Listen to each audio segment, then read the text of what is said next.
देश के सबसे बड़े नेता और सबसे ताकतवर कुर्सी पर बैठे शख्स की जिंदगी आखिर कितनी सादी है, ये जानकर आप भी चौंक जाएंगे। करोड़ों लोगों के मन में एक ही सवाल हमेशा से रहता है, प्रधानमंत्री के पास कितनी दौलत है, बैंक में कितना पैसा है और आखिर उनका लाइफस्टाइल कैसा है। आज हम आपको यही सब आसान शब्दों में अब बताने जा रहे हैं। नमस्कार, मैं हूं आपके साथ राधा राणा और आप देख रहे हैं लोकहित क्रांति न्यूज। देश के प्रधानमंत्री नरेंद्र मोदी अब 75 साल के हो चुके हैं और इसी बीच उनकी संपत्ति से जुड़ी जानकारी एक बार फिर से चर्चा में है। प्रधानमंत्री कार्यालय यानी पीएमओ की ओर से साझा किए गए आंकड़ों के अनुसार पिछले एक साल में उनकी कुल संपत्ति में करीब 26 लाख रुपए का इजाफा हुआ है। जारी आंकड़ों के मुताबिक नरेंद्र मोदी की कुल संपत्ति लगभग 2.23 करोड़ रुपए के आसपास यहाँ पर बताई गई है। खास बात यह है कि उनकी अधिकांश राशि बैंक खातों में जमा है। इसके अलावा उनके पास थोड़ी नकद राशि भी जो है वो मौजूद है। अगर निवेश की बात करें तो प्रधानमंत्री ने नेशनल सेविंग सर्टिफिकेट और जीवन बीमा जैसी सुरक्षित योजनाओं में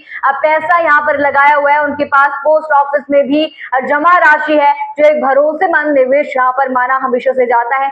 एक और दिलचस्प बात यह है कि जो सामने आई है कि प्रधानमंत्री के नाम पर कोई भी अचल संपत्ति नहीं है, यानी उनके पास खुद का कोई घर या जमीन नहीं है। हालांकि पहले उन्होंने एक जमीन में हिस्सेदारी ली थी, लेकिन वर्तमान में उनके नाम पर कोई प्रॉपर्टी दर्ज नहीं है। साथ ही ये भी जानकारी सामने आई है कि नरेंद्र मोदी के पास खुद का कोई वाहन भी नहीं, जो उनकी सादगी भरी जीवन शैली को दर्शाता है। आपको बता दें कि प्रधानमंत्री बनने से पहले नरेंद्र मोदी गुजरात के मुख्यमंत्री भी रह चुके हैं और लंबे समय से अपनी सादगी और अनुशासन के लिए जाने जाते हैं। 26 मई 2014 को उन्होंने देश के 15वें प्रधानमंत्री के रूप में शपथ ली थी और 2019 में एक बार फिर बड़ी जीत के साथ सत्ता में वे लौटे थे।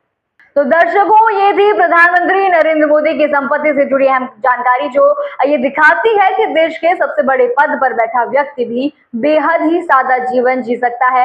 फिलहाल आप क्या सोचते हैं उनकी संपत्ति पर, हमें कमेंट सेक्शन में जरूर बताइए और बने रहिए लोकहित क्रांति न्यूज के साथ।